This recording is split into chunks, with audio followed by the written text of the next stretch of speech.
मैं आपसे ये कह रहा हूँ कि परमेश्वर इस लूसीफर को जानबूझ के बनाया था या फिर अनजाने में बना दिया था? उसको पता नहीं था कि वो आगे चल के शैतान बनेगा? को भी बनाया था, लेकिन उसके अंदर क्या प्रभु ने क्या कहा कि तुम घमंड मत करना, अहंकार मत करना, तो उसको घमंड अहंकार आ गया। तो परमेश्वर भाई, परमेश्वर को तो ये पता था ना कि ये घमंड और अहंकार करेगा, नो डाउट। परमेश्वर को पता था ना। अभी इंसान अगर आप खाना खा रहे हैं, अगर उसको शाम के अंदर नहीं खाएंगे तो ऑटोमेटिक चल जाएगा आपका। लेकिन इंसान तो अज्ञानी है ना, परमेश्वर अज्ञानी है क्या?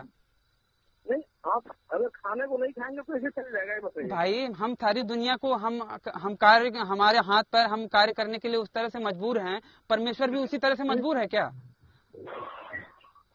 नहीं, मजबूर तो नहीं है। हाँ, तो परमेश्वर खाना खाने के लिए भी मजबूर नहीं है।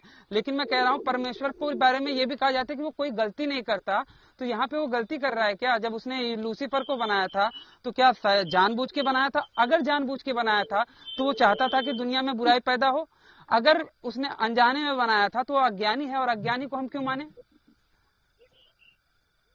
देखिए, बाबा साहब अम्बेडकर जो थे ना, बहुत अच्छे आदमी थे, उन्होंने पढ़े लिखे आदमी थे। उन्होंने जो हाथ में लिए है ना, वो बाइबल है। क्या है? बहुत, वो बाइबल हाथ में लिए हैं उन्होंने, सारा बाइबल। वैसे जिनका ईश्वर ज्ञान आ जाने के कारण उनसे नाराज हो जाता हो, उससे ज्ञान की उम्मीद क्या ही कर सकते हैं। के बारे में मैं आपको बताया ना, हाँ। जैसे बात करते हैं जी, तो आज भी बाबा साहब अम्बेडकर इतना पढ़े लिखे आदमी होकर जो है वो नरक में है ना। नरक की जो झील है, आग है, उसमें वो है। नरक को झेल रहे हैं केवल इसलिए कि उन्होंने प्रभु यीशु पे विश्वास नहीं करा था। यही किए। और दूसरी बात ये है, बाकी उनके कर्म कैसे भी हों, लेकिन वो नरक नहीं जाएंगे। उनका कर्म अच्छा जी, तो उन्होंने एक चीज पर जोर दिया। तो जैसा कि पिछली बातचीत में आप लोगों ने ये जाना कि पास्टर जी के वक्तव्य के आधार पे ही जब हमने पूछा कि ईसा परम पिता परमेश्वर का इकलौता पुत्र कैसे हो सकता है, तो इस पर पास्टर जी कोई भी जवाब नहीं दे पाए थे। फिर उसके बाद पास्टर जी ने मुझे ये कहा कि भैया अध्याय नंबर 6 वचन नंबर 6 उत्पत्ति का पढ़ के बताइए। हम लोग ने क्या बात करी, उसी बातचीत को आज मैं आप लोगों के समक्ष रख रहा हूँ। आप सब भी सुनिए एवं निर्णय लीजिए।